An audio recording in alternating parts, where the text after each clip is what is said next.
ఓం నమ శివాయ. ఓం శ్రీమాత్రే నమ. సర్వమంగళ మాంగళ్యే శివే సర్వార్థ సాధికే శరణ్యే త్ర్యంబకే దేవి నారాయణి నమస్తుతే. సో అందరికీ నమస్కారం. సో ఈరోజు మనము ముఖ్యమైన అంశం ఏంటంటే గోచారంలో కుజుడు ప్రవర్తన ఎలా ఉంది అదంతా మనం ఈరోజు తెలుసుకుందాం.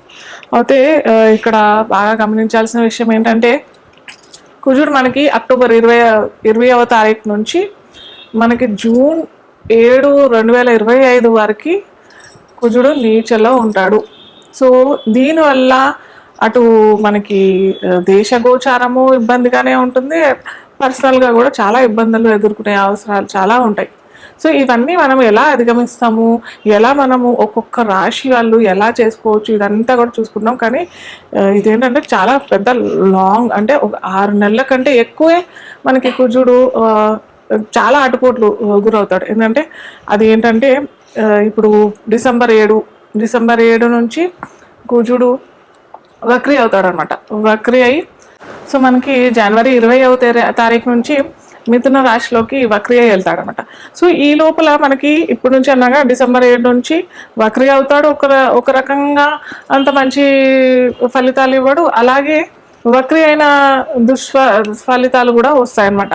సో ఎవరెవరికి ఈ విధమైన ఇబ్బందులు కలుగుతాయి అవన్నీ మనం డిస్కస్ చేస్తాము. కానీ ఏ విధంగా ఈ 6 నెలలు అంటే 7 నెలలు మనకి ఇబ్బందికరంగా ఉంటుంది అన్నది కూడా మనము దేశగోచారంగా పరంగా అటు పర్సనల్గా పరంగా ఒక్కొక్క రాశి వారికి ఒక్కొక్క లగ్నం వారికి ఎలాంటి ఇబ్బందులు ఫేస్ చేయాల్సి వస్తుంది అదంతా మనం డిస్కస్ చేద్దాం.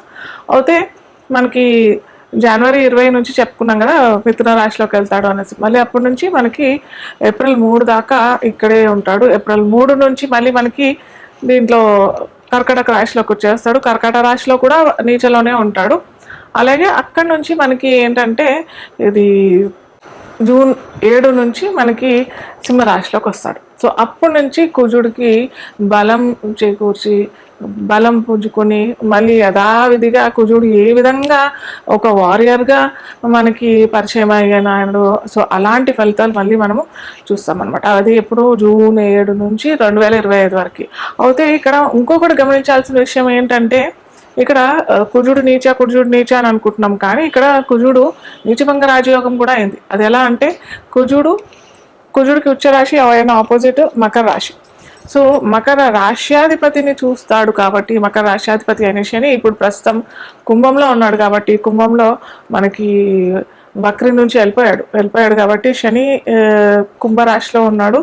సో కుంభంని చూస్తాడు కాబట్టి మనకి నీచభంగ రాజయోగం అవుతుంది. కాబట్టి మనకి అంత నీచమైన ఫలితాలు మటుకు ఏం కనిపించవు. కాకపోతే దేశగోచార పరంగా చూసినట్టయితే మనకి భూములు కొనుగోలు తక్కువ ఇవ్వడం, భూము రేట్లు చాలా, అంటే రియల్ ఎస్టేట్ పరంగా చూసినప్పటికీ అంత మార్కెట్ లేకపోవడం. యాక్చువల్గా ఇంకోటి ఏంటంటే భూమికి సంబంధమైన వివాదాలు రావటము, కొన్ని ఆటంకాలు, కొన్ని విస్ఫోటకాలు కూడా జరగాల్సిన పరిస్థితి. కానీ ఇప్పుడు ఇంతకుముందు చెప్పుకున్నాం కదా నీచభంగ రాజయోగం అయ్యింది కాబట్టి ఇవన్నీ నలిఫై అయిపోతాయి అన్నమాట. సో ఇప్పుడు ఒక్కొక్క రాశికి ఎఫెక్ట్ ఎలా ఉంటుంది, ఏం చేసుకుంటే వాళ్ళు ఏం పరిహారాలు చేసుకుంటే కనుక వాళ్ళు చక్కగా వాళ్ళ జీవితాన్ని సరిదిద్దుకోవచ్చో చూద్దాం. ధను లగ్నం లేదా ధను రాశి అని అనుకున్నట్టయితే ధను లగ్నానికి అధిపతి గురు. ఇప్పుడు చూసినట్టయితే భలే గమ్మత్ అయిపోయింది. ఇప్పుడు ఇక్కడ మనకి గురువు కూడా వక్రీలోనే ఉన్నాడు, అటు కుజుడు కూడా వక్రీలోనే ఉన్నాడు. సో ఈ ధను లగ్నానికి కుజుడికి ఏంటి సంబంధము అని అంటే మనకి కుజుడు పంచమాధిపతి వ్యయాధిపతి అవుతాడు. సో వీరికి ఏంటంటే ఇక్కడ గురువు యాక్చువల్లీ కారకుడు, డబ్బులకి కారకుడు గురు, అలాగే సంతానానికి కారకుడు గురు, అలాగే వీళ్ళిద్దరూ చాలా మంచి ఫ్రెండ్షిప్ కూడా ఉంటుంది. సో ఏమంటారు, ఈ గురు కుజుల కలయిక కూడా మనకి ఇన్ జనరల్గా జాతకంలో అయితే చాలా మంచి కలయికే, అదేం డౌట్ ఏం లేదు. కాకపోతే ఈ 2 గ్రహాలు నీచలో పడిపోయారు కాబట్టి అటు భూ వివాదాలకి గురయ్యే అవకాశాలు, అటు సంతానం వల్ల కొద్దిగా ఇబ్బందులు అయ్యే అవకాశాలు, అటు డబ్బుల పరంగా ఏమన్నా ఇబ్బంది వచ్చే అవకాశాలు, అటు అనవసరమైన ఖర్చులు, విపరీతమైన ఖర్చులు వచ్చే అవకాశాలు కూడా చాలా ఉంటాయి. సో వీరేంటంటే అటు గురువుకి పరిహారం చేసుకోవాలి, అటు కుజుడికి పరిహారం చేసుకోవాలి. తప్పనిసరిగా చేసుకుంటేనే వీరికి కొద్దిగా మంచి ఫలితాలు వస్తాయి. ఎందుకంటే చెప్పాం కదా, మనం ఈ 2 గ్రహాలు నీచలో పడిపోతున్నాయి. అలాగే కాకపోతే కుజుడు నీచభంగ రాజయోగం అయింది కాబట్టి కొద్దిగా ఉపశమనం, ఎక్కడ మనకి ఖర్చులు విపరీతంగా జరగకపోవడానికి అవకాశాలు ఉంటాయి. కానీ సంతానానికి ఇబ్బంది అవకాశం, సంతానాన్ని లేదా మీరు ఫ్యామిలీ ప్లానింగ్ చేసుకుంటున్నారు అని అంటే మటుకు this is not the right time అనే చెప్పచ్చు. సో జూన్ తర్వాత మీరు ఏమన్నా చేసుకోండి, దాంట్లో ఎటువంటి ఇబ్బంది లేదు. కాకపోతే అప్పటిదాకా మటుకు ఇటు గురువుకి కుజుడికి ఏం చేస్తారంటే, గురువుకి పసుపు రంగు వస్త్రాలు లేదా వస్తువులు కొద్దిగా జూన్ దాకానే ఇలా చెప్పానని చెప్పేసి జీవితాంతం పసుపు రంగు వస్త్రాలు ఏమన్నా డొనేట్ చేయడం అది కరెక్ట్ కాదు.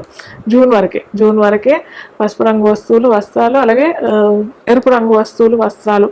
ఎలాగో మనకి కార్తీక మాసమే, సో కార్తీక మాసంలో మీరు అధిక ఫలం కాబట్టి ఎంత డొనేట్ చేసుకుంటే అంత మంచిది. చిన్నవి కూడా చేసుకోవచ్చు. అరటి బల్బు ఇవ్వచ్చు, లేదా చామంతి పూలతో ఇవ్వచ్చు, మీరు గుళ్ళో ఇవ్వచ్చు. అలాగే గులాబీ పూలు ఇవ్వచ్చు, అమ్మవారికి ఇవ్వచ్చు, స్వామివారికి ఇవ్వచ్చు, శివాలయంలో శివుడికి ఇవ్వచ్చు. సో ఇలా చేసుకుంటూ ఉంటే ఏదైనా అభిషేకాలు జరుగుతున్నాయి, అక్కడ పసుపు కుంకుమ ఇవ్వండి. చక్కగా పసుపు ఎల్లో కలర్, ఇక్కడ కుంకుమ రెడ్ కలర్ అయిపోయింది కదా.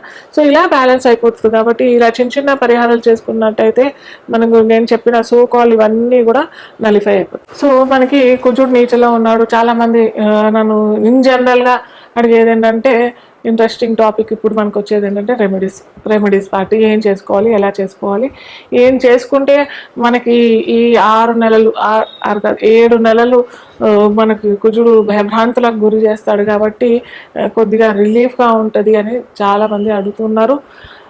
సో ఇప్పుడు మనకి కార్తీక మాసం, నెక్స్ట్ వచ్చేది ధనుర్మాసం, ఆ తర్వాత వచ్చేది సంక్రాంతి టైంలో పుష్యమాసం. కాబట్టి కొద్దిగా ఏంటంటే ఈ 3 నెలల్లో మనకి దక్షిణాయనంలో వస్తుంది. మనకి మకర సంక్రాంతి దాకా మనకి దక్షిణాయనం వస్తుంది. కాబట్టి సో ఈ 3 నెలల్లో ఎంత అధిక ఫలం దానం చేయడానికి ప్రయత్నం చేయండి. ఏమి చేయాలి అది నేను చెప్తాను. సో కొద్దిగా ఎక్కువగా మనకి నేను ఇంతకుముందు అన్ని రాశులకు, ఒక్కొక్క రాశికి ఏ రాశుల వాళ్ళు దానం చేసుకుంటే బాగుంటుంది లేదా ధారణ చేసుకుంటే బాగుంటుంది అనేసి క్రితం వీడియోస్లో చెప్పాను. సో మీరు ఏంటంటే ఇక్కడ మనకి ఇది నేను చెప్పేది ఏంటంటే కొద్దిగా జూన్ దాకానే చేసుకోండి. నేను చెప్పాను కదా అని అందరూ లైఫ్ లాంగ్ చేసుకుంటా అంటే సరికాదు. సో కొద్దిగా కందులు దానం చేసుకోవడానికి ప్రయత్నం చేయండి. ఎరుపు మందారాలు స్వామికి శివుడికి అర్పణ చేయడానికి ప్రయత్నం చేయండి. సోమవారం మంగళవారం ఇది చేయడానికి ప్రయత్నం చేయాలి. గులాబీలు పెడతట్టయితే మటుకు మంగళవారం చేస్తే చాలా మంచిది. అలాగే మనకి ఇది కార్తీక మాసంలో మనకి పౌర్ణమి కూడా కృత్తిక నక్షత్రం వస్తుంది. కార్తికేయ స్వామి కుజుడికి అతిదేవత ఎవరు అని అంటే మనకి సుబ్రహ్మణ్య స్వామి. సో ఈ కార్తీక పౌర్ణమి రోజు కూడా మీరేమన్నా ఈ ఎరుపు రంగు వస్తువులు లేదా వస్తువులు అని అంటే మీకు ఏమన్నా చేసుకోవచ్చు. అంటే అమ్మవారి గుళ్ళో గాజులు, ఎరుపు రంగు గాజులు కూడా ఇవ్వచ్చు. సో గాజులు ఇవ్వచ్చు. ఏమంటారు, వాళ్ళ బ్యాండ్స్ అని వస్తున్నాయి కదా, సో ఆడపిల్లలకి బ్యాండ్స్ ఇవ్వండి. ఇలాంటివన్నీ చేసుకోవచ్చు. కందులు మాత్రం మీరు చేసుకునే దాంట్లో పెట్టేసుకోండి. ఎంత చేసుకోవాలి అని కూడా చాలామంది అడుగుతుంటారు. సో మీకు తాహత్తుగా ఎంత తాహతే అంత చేసుకోవాలి. ఇప్పుడు నేను నెలకు 10 లక్షలు సంపాదిస్తాను, పావు కేజీ డొనేట్ చేస్తాను అంటే అది కరెక్ట్ కాదు.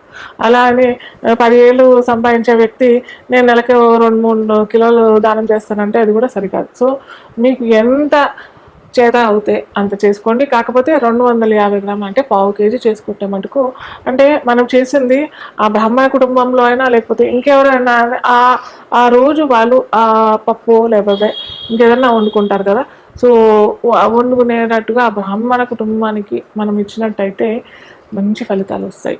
సో ఇవి చేసుకుంటానికి ప్రయత్నం చేయండి.